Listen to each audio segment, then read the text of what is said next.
MR వ్యవహారంలో తన తప్పేమీ లేదని గతంలో భారీ పరిశ్రమల శాఖ మంత్రిగా చేసిన బొత్స సత్యనారాయణ సిబిఐకి చెప్పుకొచ్చారు. మంత్రివర్గ ఉపసంఘం సిఫార్సుల మేరకే ప్రాజెక్టు అమలు విధానంలో మార్పులు చేసినట్లు సిబిఐకి ఇచ్చిన వాంగ్మూలంలో పేర్కొన్నారు.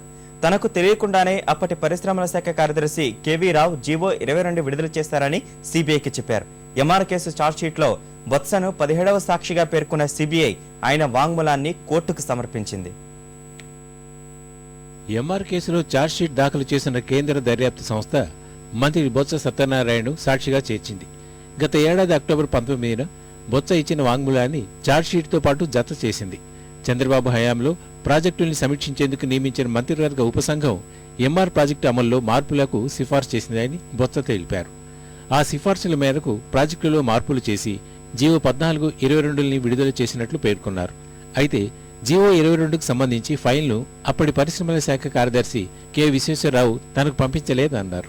2002 కంటే ధర పెరిగినందున ఎంఆర్కు అమ్మే భూమి విలువను 29 నుంచి 40 లక్షలకు పెంచాలన్న సీనియర్ మేనేజర్ సూచనను ఎందుకు పట్టించుకోలేదని సిబిఐ ప్రశ్నించగా ఏపీఐఏసీ ఎండీ అంత ఖచ్చితంగా వ్యవహరించకపోవడంతో పరిశ్రమల శాఖ, ఆర్థిక శాఖ ముఖ్య కార్యదర్శులకు చేసిన సిఫార్సులను అంగీకరించారని, వాటిని ముఖ్యమంత్రి ధృవీకరించారని బొత్స తెలిపారు. ఒప్పందం మేరకు ఎంఆర్కు భూమి అప్పగించాక 2% వడ్డీతో అదే 8 ఏళ్ల తర్వాత నగదుగా మార్చుకోవడానికి వీలుగా ఎంఆర్ ఇచ్చిన డిబెంచర్లను ఎందుకు అంగీకరించారని ప్రశ్నించగా అది అధికారులు తీసుకున్న నిర్ణయమని ఆయన సమాధానమిచ్చారు. సవరణ జీవో 22కు సంబంధించి పంపిన నోట్పై ప్రభుత్వం తీసుకున్న చర్యలేమిటని, అభ్యంతరాలను పరిష్కరించారా అని సిబిఐ అడగ్గా జీవో 22 జారీ అయ్యాకే ఫైల్ నా వద్దకు వచ్చిందని, ఫైల్లోని అంశాల ఆధారంగా 2005 ఫిబ్రవరి 2న నివేదికను తయారు చేసి పరిశ్రమల శాఖ ముఖ్య కార్యదర్శులను చర్చలకు పిలిచినా రాలేదని చెప్పారు.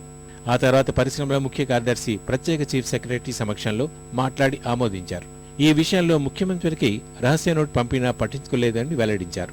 గోల్ఫ్ కోర్స్ ప్రాజెక్టులో సంవత్సర స్థూల ఆదాయంలో 2% మొదటి 33 ఏళ్లు, అనంతరం 3%గా పరిశ్రమల మంత్రిగా మీరు, అప్పటి ముఖ్యమంత్రిగా వైఎస్ ఆమోదించిన విషయాన్ని జీవో 14లో పేర్కొన్న తర్వాత ఇచ్చిన సవరణ జీవో 22లో 33 ఏళ్ల తర్వాత 3%కి పెంపు అంశాన్ని ఎందుకు విస్మరించారని ప్రశ్నించగా జీవో 14ను ఎంఆర్ ప్రాపర్టీస్ అంగీకరించకుండా కొంత సవరణ కోరిందని, దీన్ని ఏపీఐఏసీ వీసీ పరిశ్రమల శాఖకు సిఫార్సు చేస్తే ఈ విషయాన్ని నాతో పాటు ముఖ్యమంత్రి దృష్టికి కూడా తీసుకువెళ్లకుండా కేవీ రావు తన స్థాయిలోనే నిర్ణయం తీసుకుని సవరణ జీవో 22 జారీ చేశారని బొత్స తెలిపారు.